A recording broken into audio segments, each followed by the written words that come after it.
And I'm present live. Wait for 10 seconds.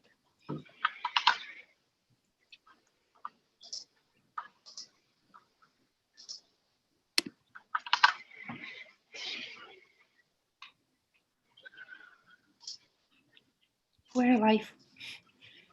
Awesome.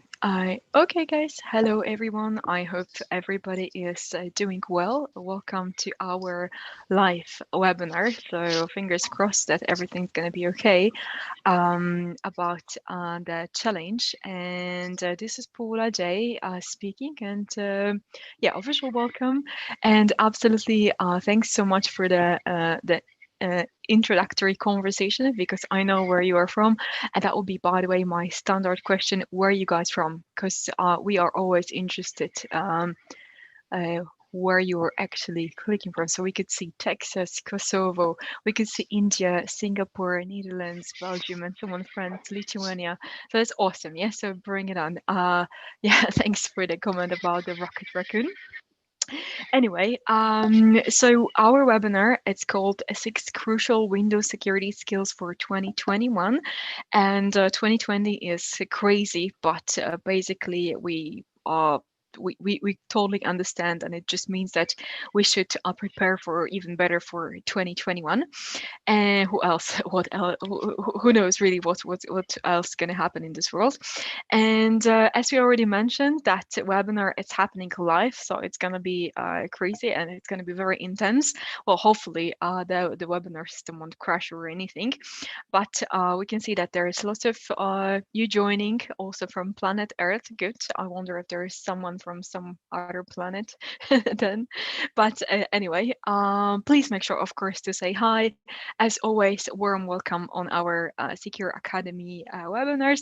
And just introduce yourself once you're entering the room. It's always a pleasure, especially within the current times where everybody is sitting at home. We've got a good feeling of you being live as well there. Yeah. So yep, I think we can simply start. So as most of you already probably know, I'm Paula J. I'm the CEO of CQURE and CQURE Academy, and this is our annual webinar where we talk about crucial Windows security skills for the next year. And eventually, I would say that this year is even more important because we faced a new reality, especially related with remote work and so on. So these skill set, especially within the cybersecurity, it's absolutely important. Yes. So just for the moment, we can see where you guys are from. Here we go. Oh, Prague, nice. Yeah, Czech, hello. And Austria from Poznan, that's Poland. Quebec, Canada, oh, that's lovely. And Sweden, yes, if everything goes well, I'll be in Sweden soon. So here we go. Portugal, Slovenia, nice, nice. Some nice places. Hello, hello, Canada, nice. So anyway, thank you so much for coming once again. And yeah, so a couple of words, of course, about our team. So basically, within our team, we've got the situation where technically we are divided into 4 teams. So we've got four offices out there, and we've got technically offices in New York, in Warsaw, and in Switzerland and in Dubai. So that's basically what CQURE is. And today I'm here with Miłosz Piasecki, and that is something that I'm going to, of course, introduce in a second. Just a couple of comments here. I can see that you are joining. So yeah, starting in 1 minute. Yeah, so here we go. Yeah, okay, good. Whenever of course we are thinking about the new reality, you guys have been participating in the challenge, and that's also very nice, because within our activities, we've been learning more and more of what's happening within cybersecurity. And yeah, long story short, yeah, this is the moment to dig in further. Yeah, so here we go. By the way, Miłosz that I was mentioning, so let's dig into the setup. Yeah, is the one that was actually one of the authors of the challenge. So if you had some struggles with that and so on, you can technically just blame him. Sorry about that, Miłosz, and for some like little revenge, like we can get ready with all the questions that you might have for him. So if there is something that's apparently not clear, then Miłosz will be happy to explain. So hi Miłosz, how is it going, by the way? Hello, very nice. A little bit snowy here, but yeah, later on I will have to manage with that tons of snow. Okay, so you're That's sad, gonna but watch like shovel it or something? oh yeah, definitely. Okay, that sounds like fun. I think cybersecurity is definitely more interesting than that. Yeah.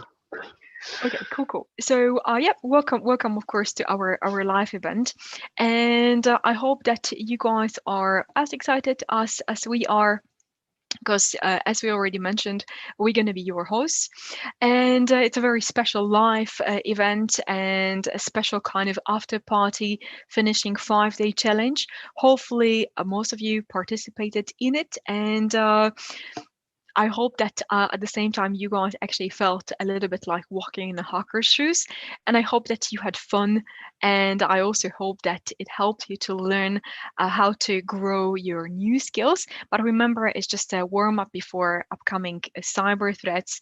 So now, of course, after like the challenge is over, let's sure that we're gonna get ready for the 2021. And if you guys, of course, feel that you've got appropriate skills for the 2021, put a plus in the conversation. I'll be interested how many of you think that, because there has been many challenges introduced in the field. Yeah, so let's see basically what we got. Yeah, no pluses so far. Yeah, okay. Oh no. Okay, here we go. So we got it, but before we even get further, then of course let me show you a little bit more information about ourselves. So let me share with you on the slides. So here we go, and then we are good to go. Yeah. So this is the setup. Okay. So here is the setup.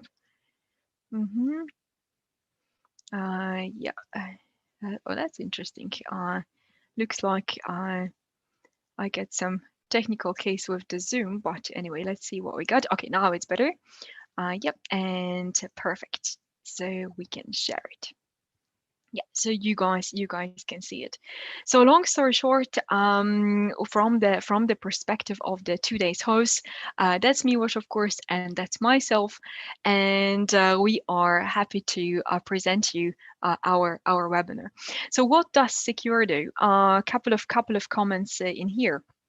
Well, simply speaking, as a team, we are a group of experts, as I mentioned, divided into 4 offices, and we've got over 40 people. The company is 12 years old. That's something that I have established some years ago. But yeah, the major question I guess you might have, like why we think we can help you advance in cybersecurity by the challenges and so on, and especially because we are not just a training company. All of our experts spend approximately 70% of their time working as consultants on the client cases all around the world right now, even more virtually. The situation is a little bit different, but that's what we got. But the rest of our time we spend on the research, and that's what we guys offer you. It's free tools, free videos, and so on, webinars, because we really like to share what we do, and we are simply cybersecurity passionates, and today we are also Windows passionates. But just to be, of course, on a safe side over here, we're not just Windows focused. Yes, so today we are focusing actually on this one. Yeah? But eventually, like from my side, I think I can say that I get also access to the source code of Windows, and that's something that I got for like 10 years, and that's something that's legally given to me by Microsoft, and that's something that technically allows me to stay up to date with like security knowledge, what's happening in the operating system itself. Yeah, so that's the setup, and that's something that also helps us as a team to stay up to date. Which, to be sincere, some other like training, maybe even companies sometimes may lack, because we convert purely the consulting into that kind of webinars. And we deliver training to different organizations as well. We're so offline with our partners and the big organizations. And sometimes it's really hard to believe that we've got already 12 years as a company within the industry. And our adventure with the online education has started in 2016, where we have decided to actually share our skill set and toolkit. So whatever we had developed inside in-house with everybody, with all the geeks out there who want to simply learn from us. So that's the setup. Now, our fantastic team, it is actually a pretty great team, and I cannot really believe that the team grows so big. That's just part of the team, and all of the guys are passionate or are cool, and definitely all are in love with raccoons. And you should know that basically, if there's any kind of a question about your favorite animal for the password protection question, then raccoons, I hope that won't be actually on the list of our team members. Yeah, so just to make sure, of course, that we've got a good quality of our experience. So technically, let's give it a try to make sure that, of course, everybody is on board. If something happens, then you guys simply try to obviously refresh the page. Yeah, but I just want to remind you that my team members are also here to help you. So it's not just Miłosz and myself.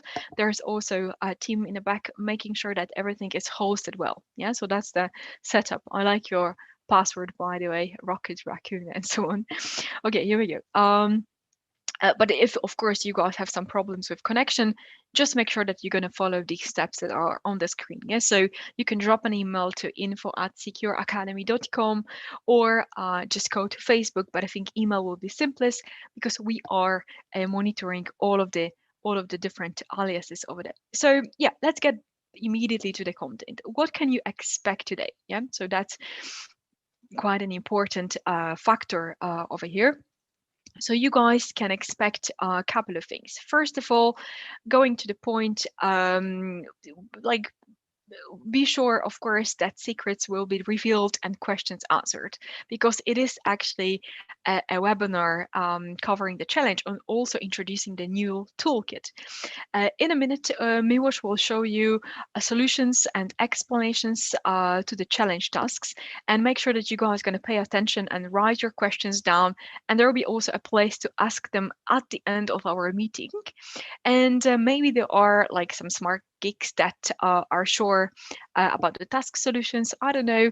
So also stay tuned. Soon we're going to announce the winner of the challenge that we were playing with before. Now, a little bit of a recap. Yeah. So hopefully, of course, you had as much like fun as we had during the challenge.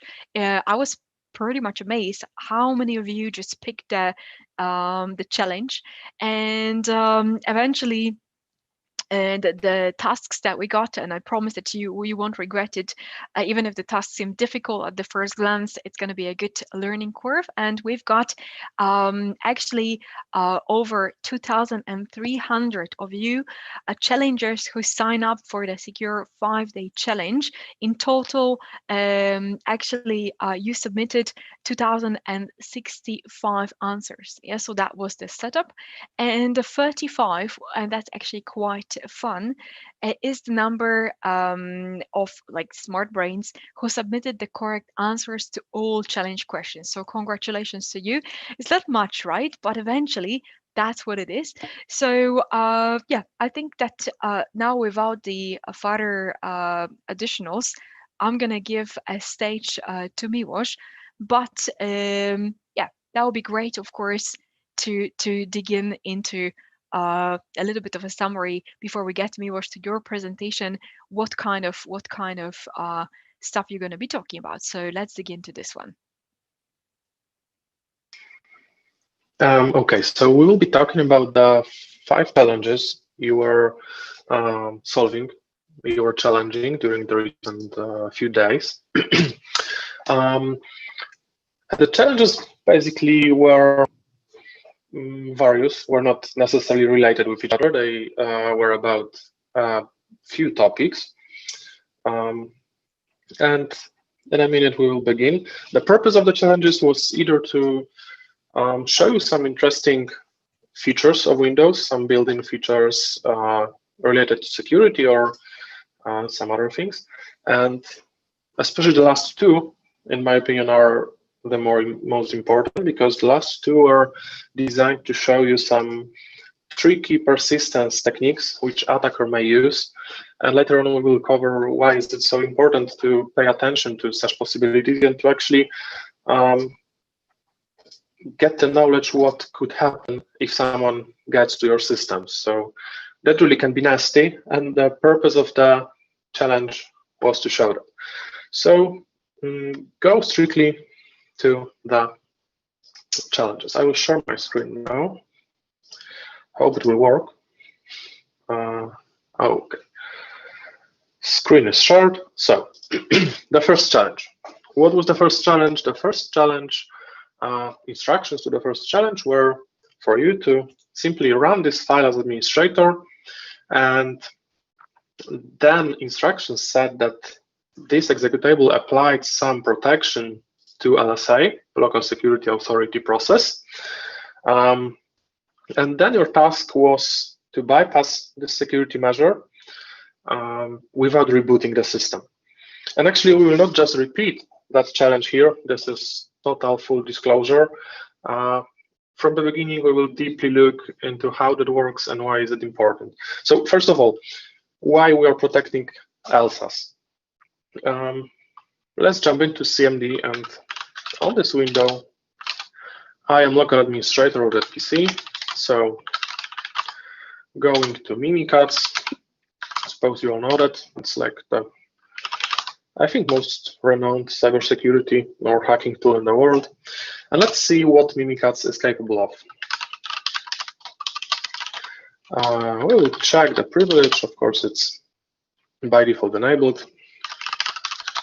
And let's see what is actually in the Local Security Authority. Local Security Authority, as many of you were discussing on the replies to our challenge, is responsible for authentication in Windows, for example, enforcing local security policy, like password changes, etc. So it's an important thing. What was interesting about LSA is that it's actually a process here. You can see it on your PC, even using Task Manager. This is a simple process running here on Windows. And the thing is that LSAS, so Local Security Authority Subsystem Service, contains your credentials. And this is how single sign-on in Windows is managed. So thanks to LSAS, you don't have to, like, for example, when you are accessing file share or various file shares during the day of work, you do not have to always constantly provide your credentials, because we have single sign-on, right? And how single sign-on works? Well, it works like LSAS has your credentials stored in its memory, and it's like authenticating for you in the background. So security say, I forgot the command. Well, what was the command? Let's a second.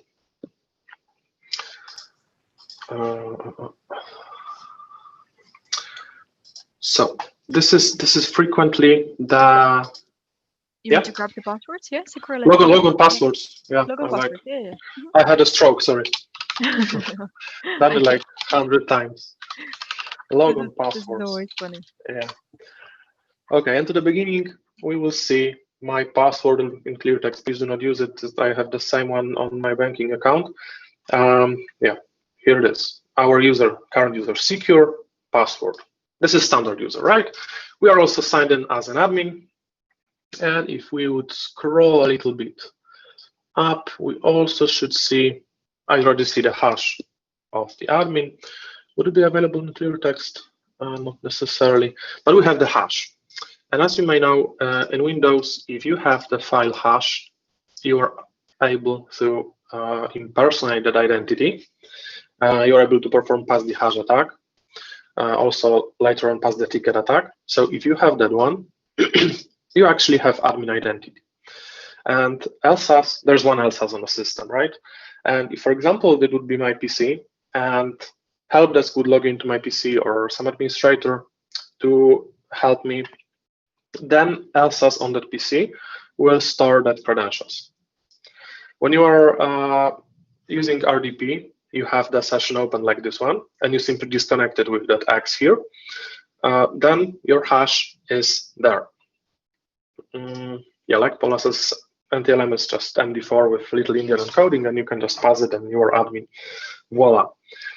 So we see that that's a threat, and that's serious, and we have to protect that. And that challenge is protecting LSAS. How it's doing that? As I promised, full disclosure. So, ta-dam, you have the code. Some of you might have tried to decompile these binaries if you have discovered that it was written in C#, but they were pretty hard obfuscated, so I assume it was not successful.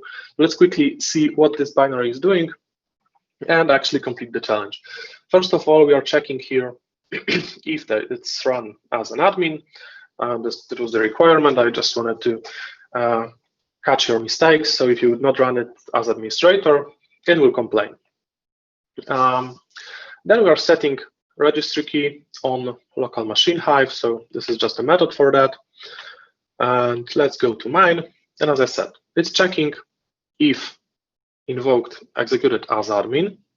Yeah, confuser was confuser X was used for obfuscation.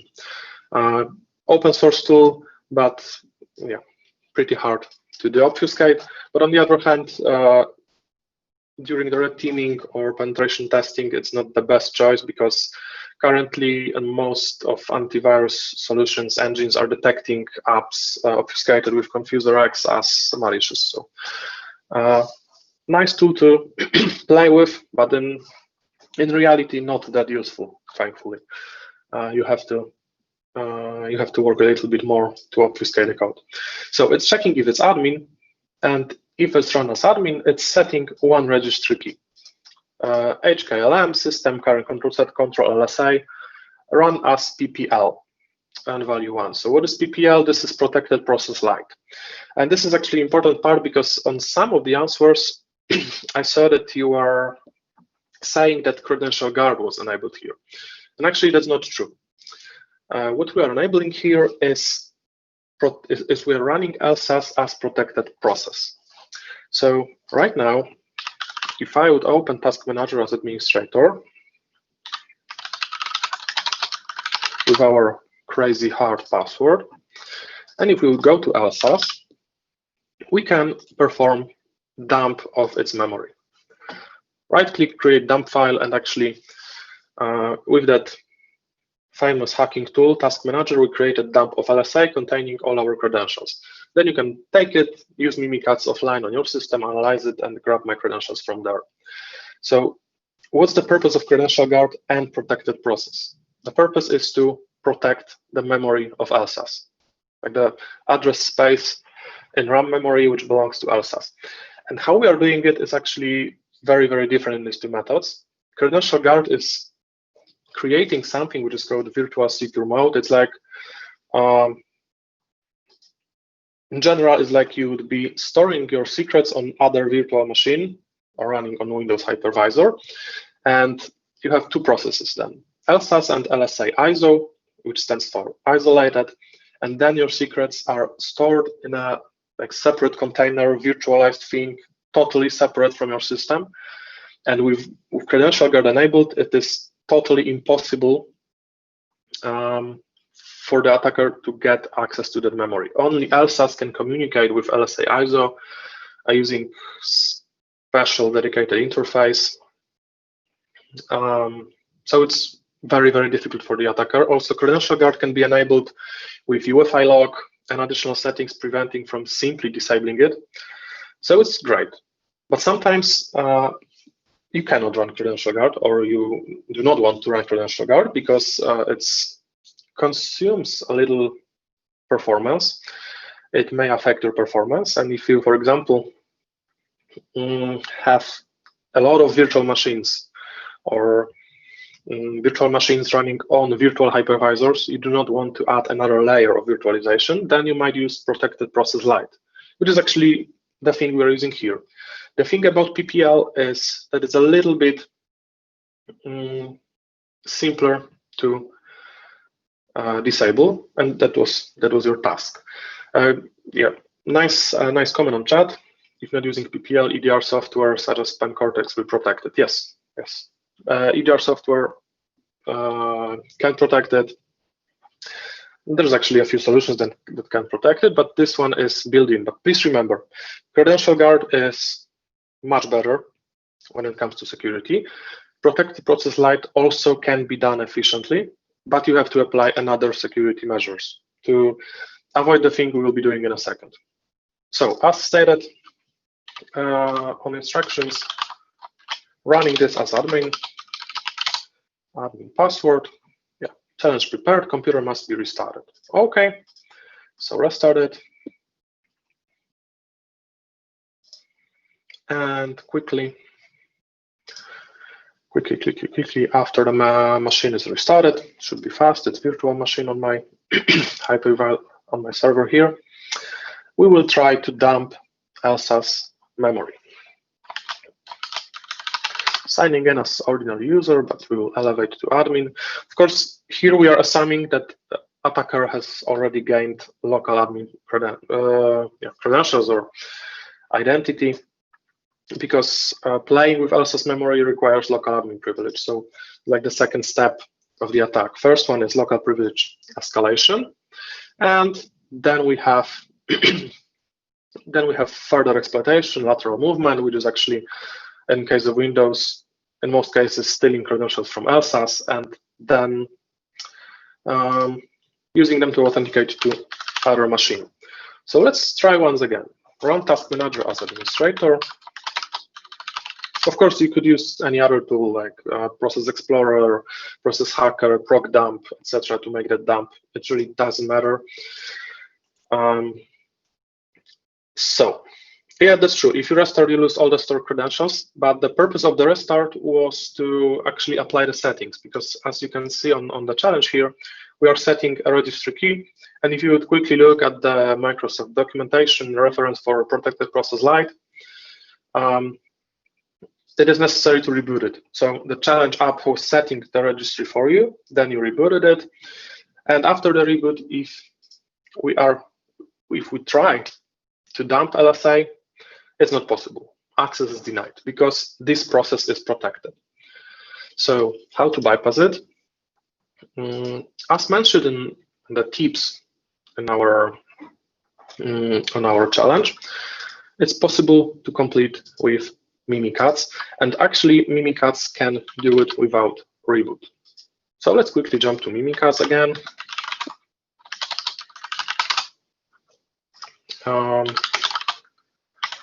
C tools, Mimikatz 64-bit version, Mimikatz exe, and right now we will load Mimi driver, which is actually a digitally signed driver created by Benjamin Delphi, and that driver is leveraged to change the protection level on Elsa's. If you would use Process Explorer right now, tools, internals, Process Explorer, and we will check the status of Elsa's, we will see the flag saying that it's right now protected. Where are you, Elsa's? Yeah. Properties. Protected, yeah, PS protected signer LSA light. And because of that, we cannot simply dump its memory. So as we can see here, Mimi driver is loaded. Yeah, I will also, okay. Later on we can zoom things, or I will zoom it now for you. Just give me a second to run Zoom it. Another thing from sysinternals, very useful. Zoom it, okay. Yeah. So here we can see that this is my LSAS, process ID 800, protected, PS protected signer LSA. And if you would like to disable it in conventional way, we would actually have to restore the registry key to 0, reboot a PC to restart the system, and then LSAS will be executed as not longer protected. But here with Mimikatz, we are loading a malicious driver. So this is the first point for you, like the second, to monitor and to catch that actually. Someone invoked Mimikatz on your PC. Someone had to download it before. Now someone is loading malicious driver. And right now, if we would go with LSA, not that. Process protect, process LSAS exe, remove. We see that it should work. And right now, if I would reopen it, we still can see it. If we would restart Process Explorer, it might no longer be visible. But right now, if I would create full dump of LSAS, let's see if it's possible. C2 LSAS dump. Yeah, created with no error. You can see LSA dump here. No, not that screen.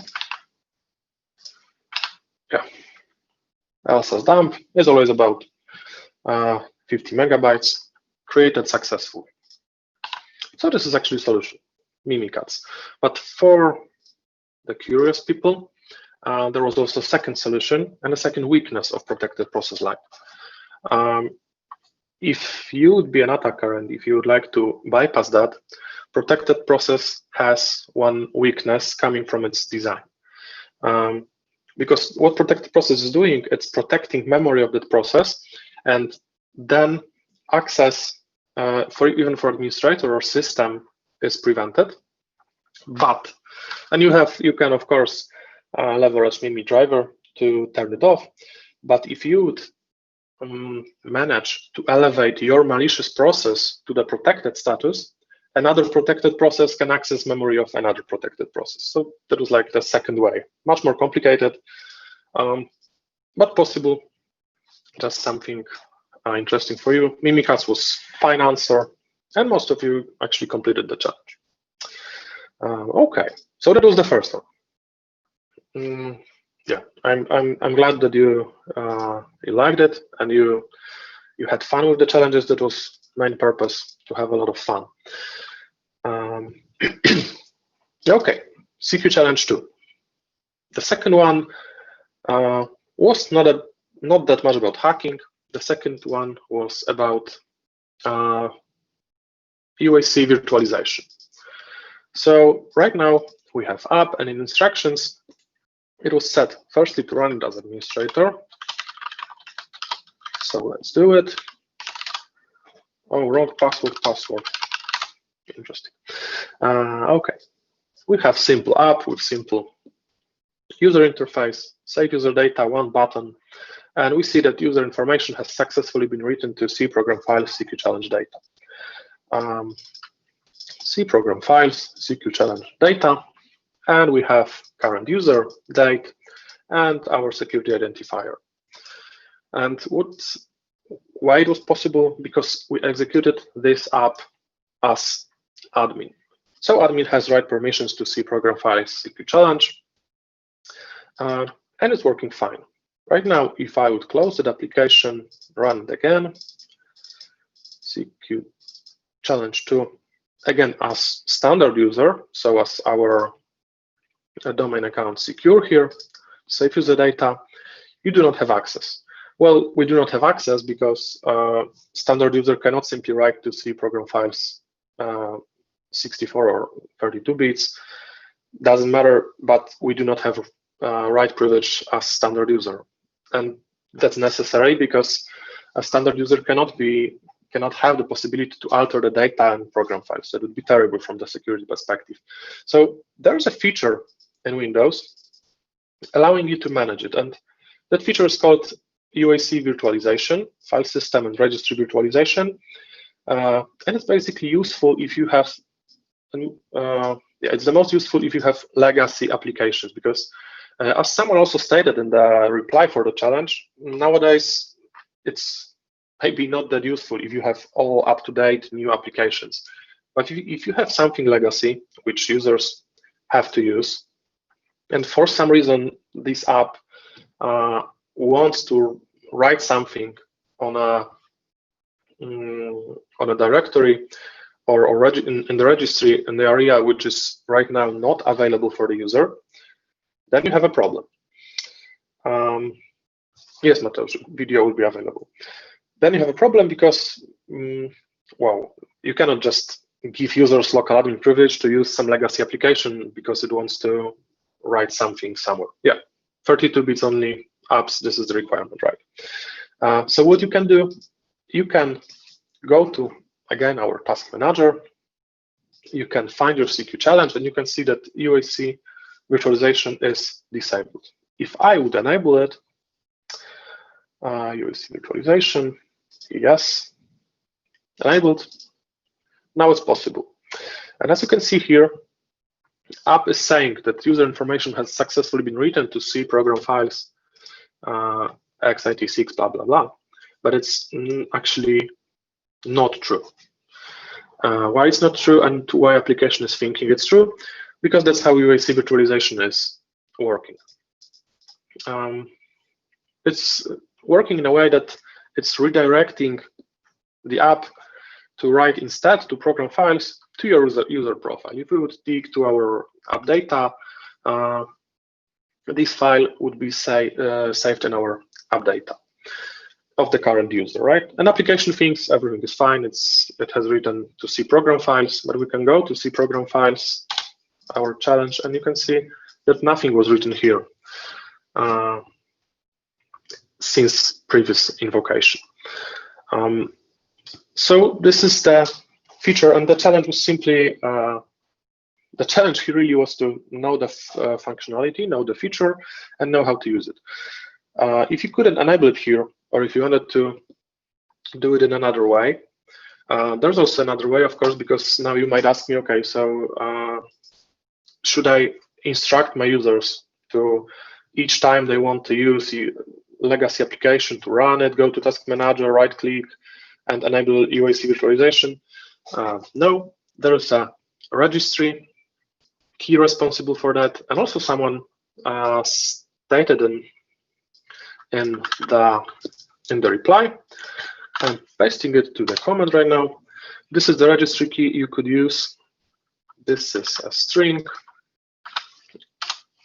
and if you would set it run as invoker, then each time the application from the particular path would be executed, then it would be executed with UAC virtualization. So that's it. That was simple challenge. That was a simple break before it got, I imagine, a little bit harder. Because challenge 3, oh, and of course we can look into the code of challenge 2 if we are doing that. It's really not complicated. App is simply on button click, it's just trying to save file here. You can see that path is fixed, right? So we are getting from environmental variables, we are getting path to program files, adding CQ challenge and data txt. So I haven't cheated here writing this application. It always wants to save things on program files, and nothing is hidden here. So what was done? Windows with UAC virtualization simply redirected the app to use app data instead of program files. Okay, going to challenge 3. Challenge 3 was the only one not created in C#. It wasn't an application written for you. That was a file. And as you can see, it's a file without extension. And your first task was to actually discover the secret hidden in this file. And your first task was to discover what file is it.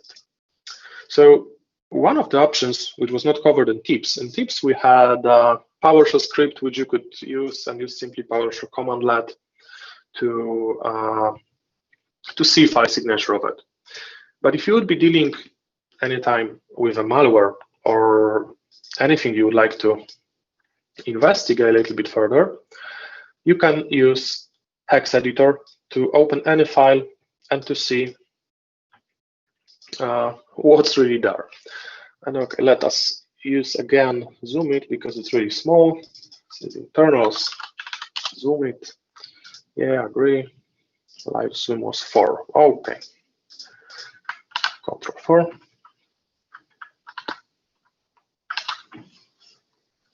Okay, not the best idea. So okay, I hope you can see it. Maybe if I would run, let's not lose time.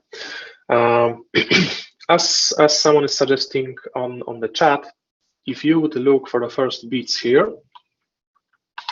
Oh yeah, I have managed to make it larger. On the first bits here, first 2, for example, or more, you can then copy it to a page like file signatures database here, file signatures.net, and if you would write it here, so it was 54B03, 50, but I have to switch it to signature mode, 54B03,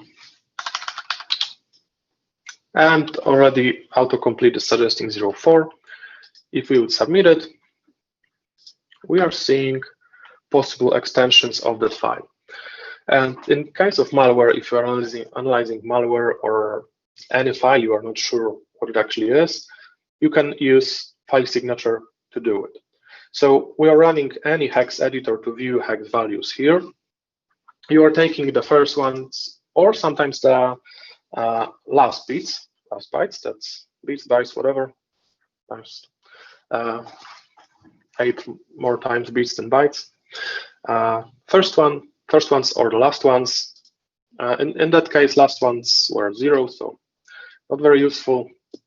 And from the first ones, we can see here possible results. And also, if we would get back quickly to the text editor, actually, if you would carefully read this and pay a little bit attention here, you can see some files here. So readme txt or rockme kdbx. We can see that possibly some files are hidden here. So based on the knowledge, we could assume here that it was zip archive, as someone already told us on chat. So let's try to change the extension here. CQ challenge 3. Simply rename it to zip. Okay, CQ challenge zip. See the contents, and we have KDBX file and README. Let's copy it outside. And what is KDBX? This is KeePass database. KeePass is software some of you might already know. This is software password manager used to store passwords, also files, notes, credit card data, etc. So how KeePass is working? We are creating database protected with one master password, optionally second thing like key file or even YubiKey. You can download a plugin to manage multi-factor with YubiKey here. But our task here, if we would open README, is to decrypt this KDBX file and we do not know the password. Someone says that used John the Ripper. Yeah, and this is actually the answer here. So one of the answers, of course, you could use other tool. John the Ripper is one of the most popular ones. So I will just quickly use Kali here on our Windows. And what do we have to do? Yeah, but Mickey Mouse was the password. VM was too slow. I use hashcode on the Mac. Well, if you have used, there's a little bit of a tip here. It says rockme.kdbx. If you would use RockU word list, then Mickey Mouse is there, and it goes at like a few seconds or tops few minutes, even a very average virtual machine. So what do we have to do? We have to use, first of all, we have to go to this directory, mntc CQ. No, it's 5-day here. 5-day CQ challenge free. Again, CQ challenge free. Okay, we are here. Make it bigger for you. I don't CQ challenge free. We have to use John the Ripper, but firstly, convert our KeePass database to actually a hash, which we will try to break. KeePass to John is just a utility doing that. So we are converting rockme KDBX into the hash, and we will, for example, save it as hashme KDBX. It really doesn't matter, it's just a text value like this. And we're breaking that one. And right now I would run John with word list. If you'd have a desktop Kali with tools, actually it would be already there. But in my case, I have previously downloaded our RockU. So it should be here, yeah, RockU.txt. On the desktop Kali, no minimal installation, as it's stated here. You would have it on somewhere on USR directory. I don't remember that, but if you would Google Kali built-in word lists, there's plenty of them available just after the install. So our word list, like that would be better. Our word list is RockU, and we are using it on our created previously hashme KDBX. And this is not that much power for virtual machine running on my computer. And hopefully after a few seconds, we will see that John will finish cracking it. So this is easy in that case. In reality, breaking the hash of KDBX file, if someone used a little bit harder password than Mickey Mouse, then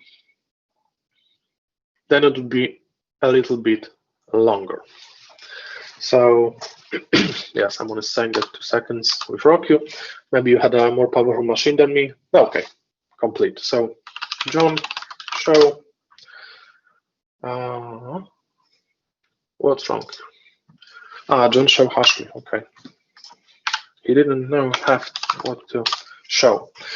So John show hashme, and we see rockme Mickey Mouse. So this is our Mickey Mouse is our password here. In reality, with password which is not included in the word list, it would be harder. But then you can use, for example, hashcat and do a little bit more sophisticated attack with masks and using maybe custom word lists with some guesses that are based, for example, on your recon. If you would be attacking CQURE, then you might try CQURE Summer 2021, etc. But you get the idea, right? Here we are simply brute forcing using RockU, and it's successful. If you would, not that file, if you would open now rockme KDBX with Mickey Mouse, then it opens. And your challenge here, from now on, it was very, very easy. You had just to download a file here. It's also, not everyone knows that KeePass is capable of storing the files for you. So if you would check this entry, we see that there's attachment private key with PEM extension. And if we would check this entry, it's protected with password. So from now on, the task was simply to download this file and use, for example, OpenSSL to sign in a file with it, and that was the solution. Okay, that's it. That's it. I always have troubles with editing with that Zoom. It's running from my second computer. Okay, challenge we completed. I see that someone has password list with just 20 gigs. Yeah, that's a huge one. And if it's custom, yeah, very nice. And also on day one, I was making a version of Mimikatz. Yeah, in order to use Mimikatz just like that from the internet, from releases from Benjamin's GitHub, you have to disable Windows Defender or set some exclusion. If you have some time and programming knowledge, you can also a little bit modify it, try to evade antivirus, and it's possible. Actually, we have a tool which is capable of executing Mimikatz, and Windows Defender is not catching it. Okay, so challenge 4. Right now, the two that are, as I said, in my opinion, the most important, because they are showing what can happen if attacker would get access to your system as local admin. And that's actually very, very important to get the importance of it, because if everything is working fine, if things going fine, that's okay. But imagine that someone will, for example, send a phishing email to your employee, get some, I don't know, VBA macro executed, elevate privileges, get admin rights on Windows 10 workstation, grab possibly some other account from a SaaS, laterally move to some server, get administrator rights there.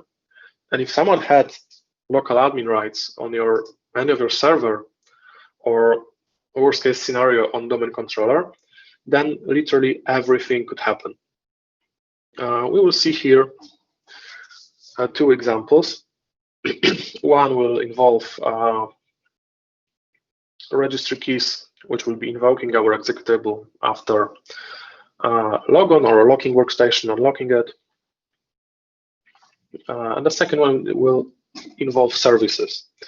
And that was quite easy because most probably you were doing it on a clean Windows 10 VM or some clean PC. These persistent methods were invoking things that were obvious, like creating an account or creating a file on a public desktop, right?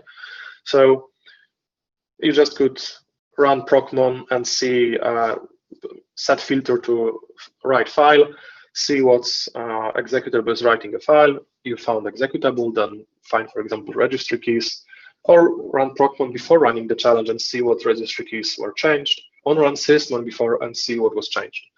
But imagine that someone got administrative access on your server and you do not know what's happening. That thing, that service, that hidden service, which might look like Windows service, might simply try to communicate with command center, might try to get some commands from the command center, might try to establish reverse shell connection. And that would not be that easy to detect. So that's the threat here. But let's quickly see what this challenge is doing. Run as admin again. And what's the solution for those who didn't manage or didn't have time to do it? We see here that it's preparing our challenge. Please wait a few seconds. And in the meantime, yeah, Alban says the challenge have been well prepared, but I hope in the future we can have more difficult challenges. So okay, no problem. I have a few ideas already. So in the meantime, going to code of challenge 4. What it's doing, this is the one, which one is it? Services? Yeah, with services. So going to straight to main. It's checking if it's executed as admin, like previous ones. Then it's waiting a few seconds, creating a directory.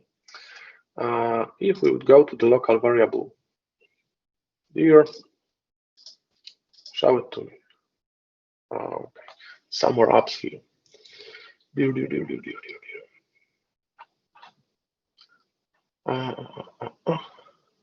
Okay, yeah. It's common application data, so program data, CQURE Vault, and it's creating two services. First one was if you have solved the challenge. First one was disguised as MS IP helper SVC, and the second was secret SVC. And that's what the main challenge for app is doing. It's simply getting the services from the resources, placing them in C program data secure vault. Then it's installing the service. First, Microsoft Identity Services, MS Secret SVC, then MS IP Helper SVC, Microsoft IP Helper, both on the first side looking like legitimate services. And then it's checking if user CQURE was created, one of the services was doing it, and if so, then challenge was prepared and ready. Let's get back here. Yeah, challenge prepared. You might have earned another local admin account. Try to get rid of it and tell us how. So if we would go right now to local user manager, of course as admin again, quick admin password, we see that there is CQURE Evil Raccoon local admin account. Additional one that was previously not here. So how to get rid of it? Let's try to remove it. So right click, delete, yes. And after a few seconds, if you would refresh it, I have to rerun it, I guess. Local user manager once again.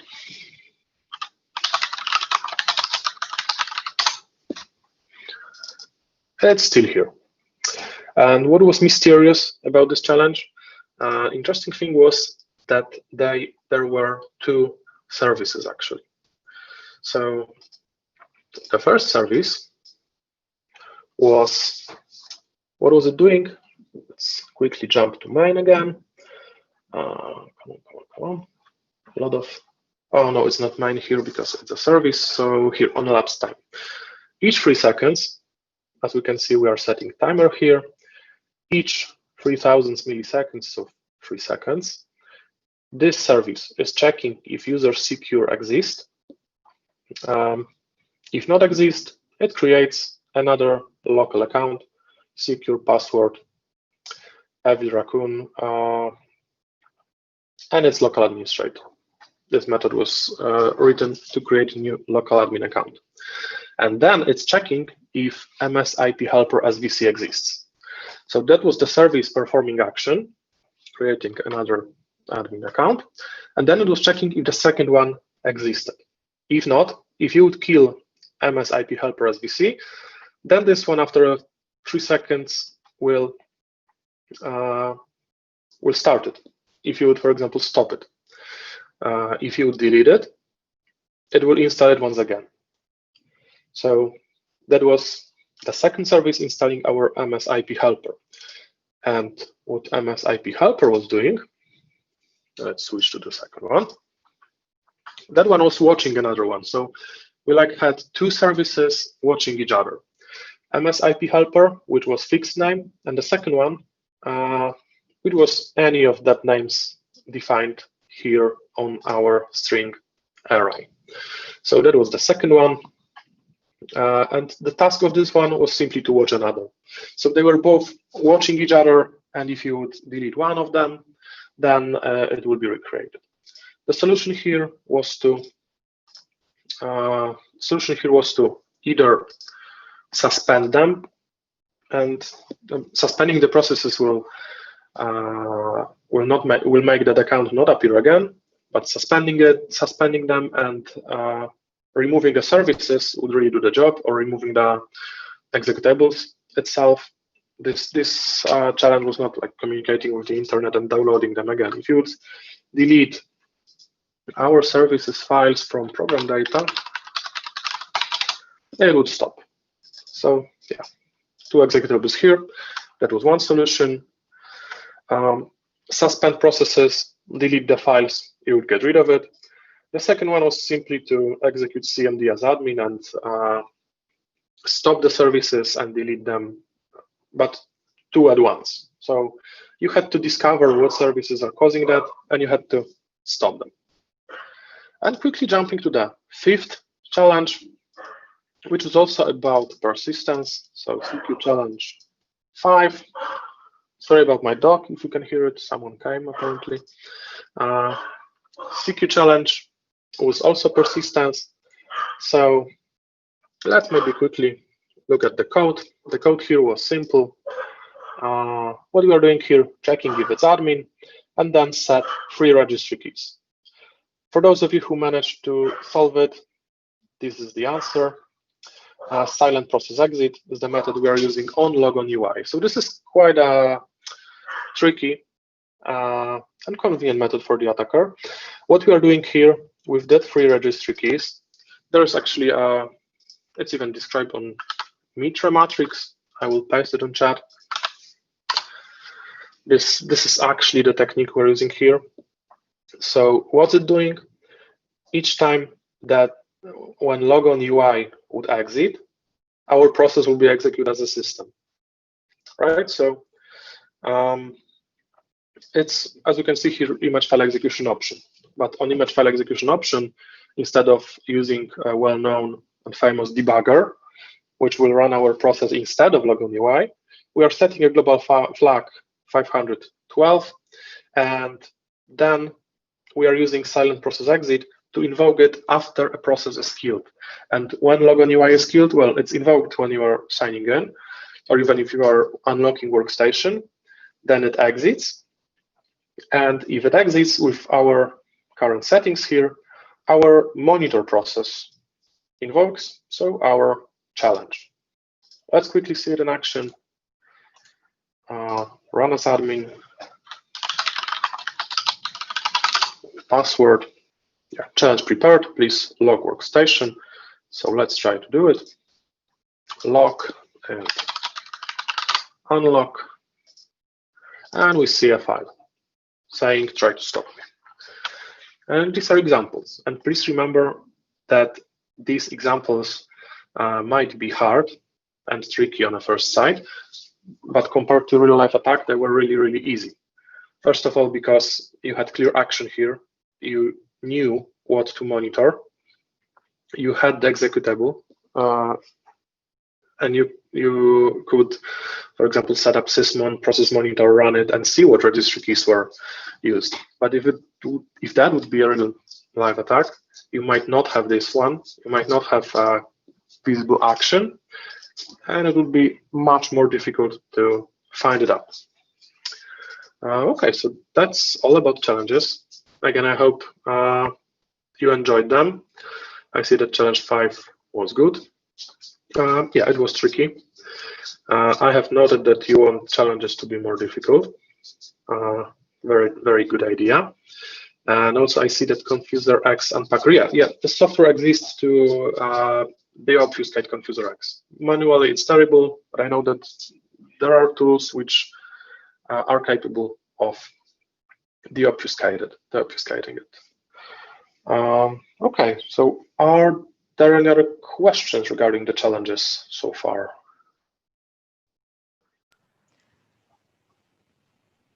Okay, I think we answered everything. Paula also was answering your question. Yeah, the ones that I managed to complete because the chat was running so fast. So Bart had a funny comment about, did you actually forget to feed your dog? No, I don't think so. It's well fed. It's very fat. Okay, no, cool. it's not complaining about being hungry. Cat is much worse. It's destroying everything if hungry. It's not possible to forget. Okay, awesome. Okay, guys. So let's get into the subject as well. So if you guys, I got it, Bart. It's okay. In our team, we have a very sharp sense of humor as well. So you're free to join, please. Okay, awesome. So yeah, guys, if you have any questions, please keep asking them as well within the chat as well. So absolutely do that. And my job over here, it's going to be to summarize it and also announce the the winners, of course, so who's going to get the prize from us. So that's good. And Miłosz, if you don't mind also like reviewing the chat, that would be great, because I might have missed something. Yeah, so just to be on a safe side over here. Okay. Good. So yeah, let's summarize. So Miłosz has presented to you really nicely, by the way. Really good job, Miłosz, on doing this. The challenges and the solutions, and of course, question is, are you ready, like, to grow up even more? Yeah, because there's another aspect of that. So what to do now, and so on. So how can you move forward with the whole background of what to do with cybersecurity? And I really hope that you guys just don't want to stop there. Some of you were asking about harder challenges and so on, and I hope that basically a lot of you guys has joined like some good momentum today. So that's the setup. And if you really like what we teach and so on, we've got some new also cool learning opportunities for you. You can simply check out our blog. There is a lot of videos, so that's CQUREacademy.com, where you guys are able to see technically more of the stuff. But we've got also one more thing to mention. We've got, since I already mentioned, like, we've got some education and so on. So we've got a 30 days Windows security crash course 2021. So this is the course, if you would like to apply for today, that's the one. Yeah. In this like current climate, there's like one trend that everyone can agree on, and it's that cybersecurity, it's a really fast growing market, and tremendous career opportunities. And what is actually quite interesting, did you guys hear that the cybersecurity unemployment rate, it's at 0% in 2019? And I wonder, like, where it's been since like 2011. Yeah, so right now it changed so much. And cybersecurity ventures forecasts that like 100%. It's kind of hard to believe because it's 100%, but pretty much 100% of large corporations like Fortune 500, Global 2000, and so on, globally, they will have a CISO or equivalent position by 2021, and that's actually up from 70% in 2018. So that's a very interesting stat, and although like many of them will be unfilled, I believe, due to a lack of experienced candidates. And that's what, for example, I personally see when I'm getting into various places, various customer sites in the well, right now virtually, but before the pandemic in the world. And the US Bureau of Labor and Statistics, they actually project that unemployment, so the employment for the information security analysts, it's going to grow at 32% between 2018 and 2028, and that's also quite fun. And that is higher than the average for all of the occupations based on what we actually can observe. So a little bit of a background here. And one of the actually 5 biggest trends in the job market is a rise in cybercrime, and that's also quite fun. And that means as well cybersecurity skills, and that's according to CNBC. So in general, that's what we can see. So it's kind of a really good time to become true professional in this cybersecurity world, and we obviously want to help you get there. So these particular statistics, if you want, we are absolutely happy to share with you. And here you've got a little bit more, yeah. And what is also quite interesting is that according to Dark Reading, and they published a report, and they did it last year, only 14%, so 1/4, of IT security managers. They actually felt that there were enough cybersecurity professionals in the field with the needed skills to kind of hunt down and to respond to threats. So that's also quite interesting, because we can see that, and we can also see that within our team, we would like to have more people on board, but sometimes that's a bit of a challenge. And tech executives as well on the CNBC, they said that it has become like harder to fill IT and cybersecurity positions. So simply candidates with liberal art degrees or no college degree right now are being hired just because they show actually their good approach to development. So as you can see, all hands-on attitude would be always highly appreciated in cybersecurity, and it's really a very good time to become a true professional in the cybersecurity world. And you can get there faster, of course, than you think with us, and we've got a course. So you might be like, just a couple of words, of course, about it, but you might be wondering what to expect. So a couple of words, yeah, if you don't mind. We've got it a 30 days Windows Security Crash Course, and that's technically a very intense course, because during 30 days you can get 30 skills that are crucial on the path from kind of a newbie to Windows Security Pro. And our goal is to, after those like 30 days, make you feel like more confident and qualified to make sure that you are ready to face different cybersecurity challenges. And well, I would say and be able to solve even like challenges, of course, like this. But every day for 30 days, you're going to be getting a new video lesson, exercise as well, different tools for the safe self-study, and everything will be like delivered to you via email. And our closed secure academy membership platform. Yeah, so you're going to have reminders, and also you're going to have your space where you got videos, materials, tools, and so on. And the course, it's of course, and I'm sorry to say that, ending with the exam. We want you to check what you benefit from us, and after completing it successfully, you're going to get a certificate, which will be a pretty strong proof that your new skills are there, and that we really also help and hope to help you to find your dream job within the cybersecurity, to have yeah, like a little bit of a rise as well in your career. And our 30 days Windows Security Crash Course, it's really great participation for your path, I would say, to become an outstanding Windows specialist. And I will tell you more about that, because Miłosz is actually a really good example here. And with those kind of skills, you can technically get a lot of interesting tasks, I believe, and achieve a lot, I would say, in the industry. And who knows, maybe some of you also could join our team if, of course, that will be within your interest. Yes. So long story short, actually, I got a very interesting story to you, because that's related with Miłosz. And to tell the truth, basically, if technically you are thinking about changing something in your career, trust me, sometimes it might just simply look difficult, especially in cyber. But in fact, I would say the hardest is to take the first step.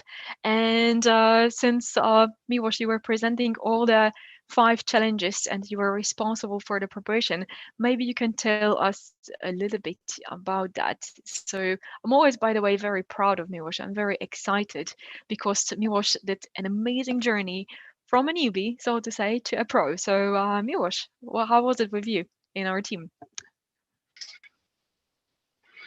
Yeah, that's true. So that story might be interesting for you, because even my friend was recently asking me what university he should choose for IT education, because he wanted to become an IT professional. And the truth is that I began without any professional education in that area.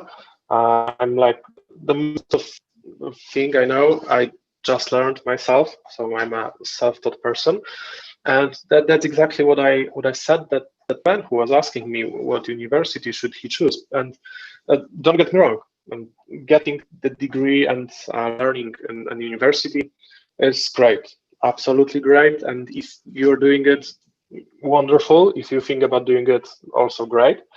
But it's not like you will get ready-made answers there, and it's not like you will just attend lectures And it's true for everything. I mean, if you want to become a doctor, you're not just going to the lectures and doing what they like learning what they are saying. You have to go home, study books, study hard, and to even pass exams and to get some knowledge. And the same applies here. But in IT, we have that advantage that you can be self-taught and you can achieve anything. It's not like education is not important. It definitely is. But even if you will be doing a degree, you have to learn most of advanced things yourself. Either way, you have to learn yourself. So there are two paths.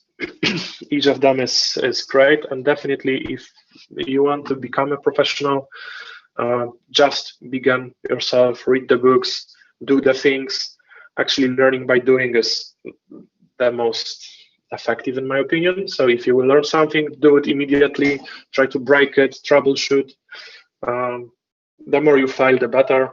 So yeah, that's my recommendation, and that's also partially my story, because I was just curious. I was learning things. I was asking very difficult questions to the people in CQURE. I think that they didn't like me for that, because sometimes they didn't know the answers. That was great. But the point is, learn yourself, and if you can get a degree, get it, but never forget about learning, and learning by doing. That's most important. Yeah, very, very, very nice, Miłosz. Thank you so much, by the way. So your degree is in which subject, by the way? His degree is in business psychology. IT is in progress. And that's great to also see. So see, like something that's not related with security. So it's nice to have good inspiration, and that's, by the way, my point over there. So I can see that Bart, you have also asked about particularly the modules over here, or not the modules, but the monitoring. So I'm going to show you the modules. So we've got a 30, 30, 30. That's what it is. And here you guys can see the list of the modules that are within the course. So we've got processes and threats, things like, just to like go a little bit of a helicopter reading over a few of those. So we've got a managing system privileges. So to understand them, implementing security policy settings, protecting objects, and then we got Windows protocols, sniffing on the network traffic, configuring SQL Server authentication settings. Yeah, so basically we decided to touch base on the 30 most important subjects in security, and of course there is more, 100%, and we know that, but we decided to give a really nice overview about what's out there. And then we've got that second part over here, implementing using BitLocker, failover clustering, things like blue screens, things like memory analysis for the forensics, things like monitoring tools. So that's something, Bart, that you've been asking about. ETW, so event tracing for Windows, and EVT in general. So the whole platform for monitoring. So it's actually plenty of things that you guys need to know from the cybersecurity perspective. Yeah, so hopefully that's also interesting. And of course, a couple of words here. Yeah, so if you're wondering, of course, what our alumni say, because we've got alumni, of course, and these are a little bit of a comments. Yeah, so I know, by the way, these guys in person, and as well, and yeah. As you can see, you will get up-to-date security knowledge, skills, tools from like our experts. You will know, for example, how to implement application whitelisting, a little bit of practical cryptography, troubleshooting, forensics, scripting, automation, and these are basically the skills that you're gonna master. Things like stuff needed for Windows security specialists, Windows internals, managing identity and access. My favorite, DP API, so the full cryptographic platform in Windows, how it works, managing infrastructure services, and yeah, that kind of stuff. So this is basically the setup, and at the end, as I mentioned, you're going to receive the official certificate of completion after passing the final exam. And you won't get bored, that's for sure, and that's thanks to everyday participation, and that basically has challenge in the form of video lesson, assessment, exercise to do, and tools. So a couple of course, techie details about it. So the tuition for it, it's $499, as you see. So that's basically for you. The official tuition that we got, it's $899. But because you have participated in the 5-day challenge, that is basically the discount that we are giving only to those who register for the challenge. So here is a link, by the way. So that's secureacademy.com/30-day early bird, and that's basically for the 30 days course. Yeah, so hopefully you like the discount. That's $400, and the discount is, by the way, on for the next that's actually quite short time we're giving for the next 2 days. So make sure that you're going to enroll before January end of January 26th, or actually 27 of it over here to get it. And yeah, make sure that you're gonna register, and basically the link, so to access, of course, the course with the discounted price, if you want to register for it, that's this 30-day early bird. Yeah, as you can see, yeah, that's US dollars. Thanks, Leon, for the question. So this is the price, and you can technically get in over here. So it's a secureacademy.com/30-day-early bird. Yeah, so here we go. Yeah, exactly. So thanks, Colin, for mentioning it. Originally, that's thanks for rounding it up as well. Basically, we've got originally $899, so almost $900, and right now we've got $499, so yeah, almost 500. So this is the case. And SPX is asking, is it a real life trainer or self-paced training? So we are facilitating it. We've got a pre-recorded videos. The live trainer, the live training, it's called Advanced Windows Security course, which is actually your next step after that. And that's live because it cannot be done any differently, because it's a hardcore security training, and I mean it. And for this one, we've got classes and exercises, and we are actually facilitating it very intensively. Plus, we've got a group where we have a live conversation all the time about what's happening. Yeah, so this is the setup. Oh yeah, thank you, Jose, for the fantastic compliment here. I'm already doing this course and it's very good. Awesome. Yeah, thank you. We try to do a good job over here. Okay, guys. So yeah, let's move forward. So if something still remains not covered, please keep your questions to also within our chat, questions and answers. And now it's a completely exciting moment that everybody was waiting for.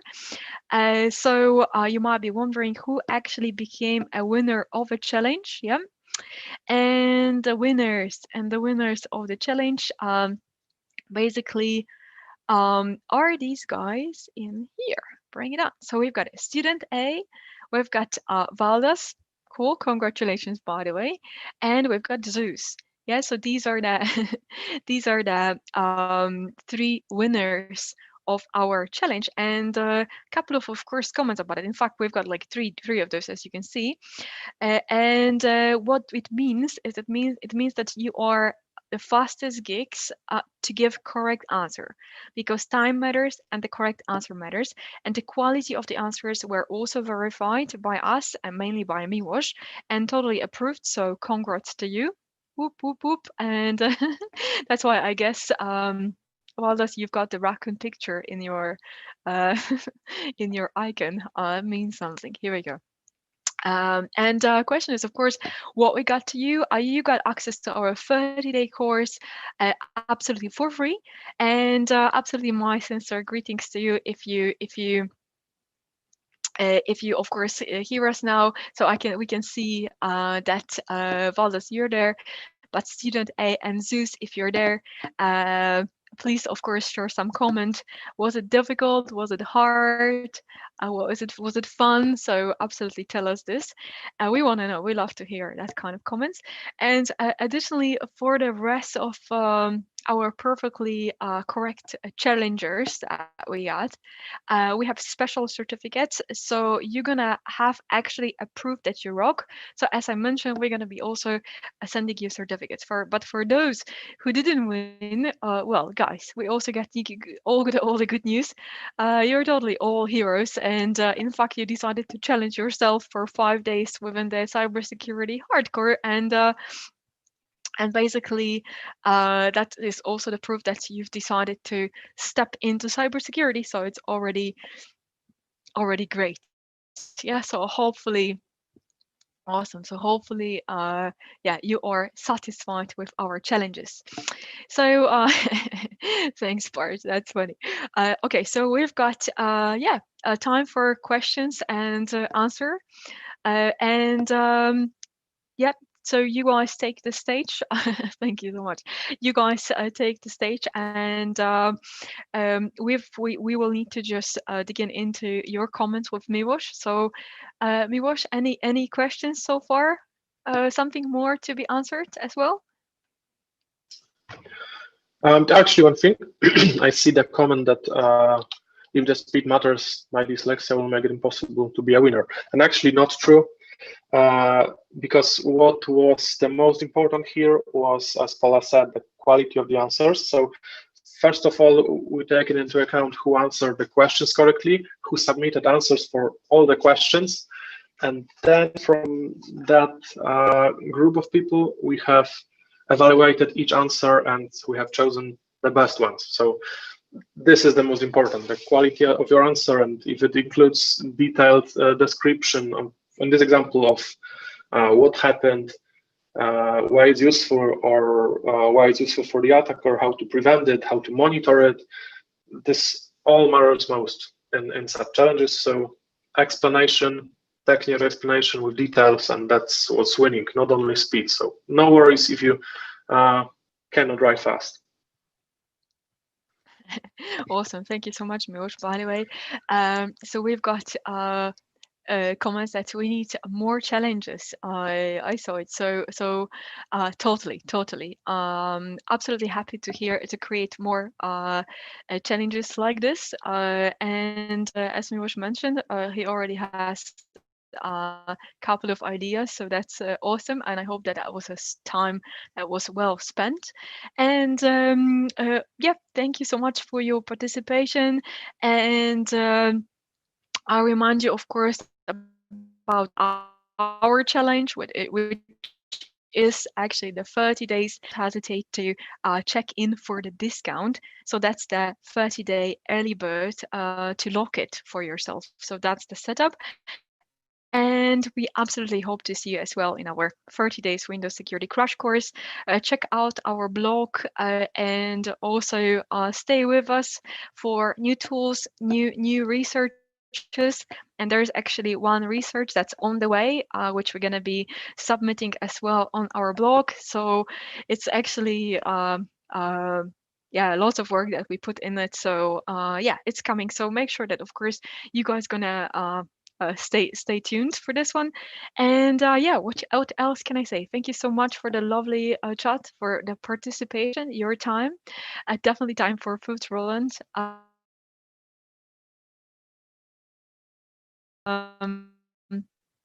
Awesome. We are glad that's the 30 days Windows Security Crash Course.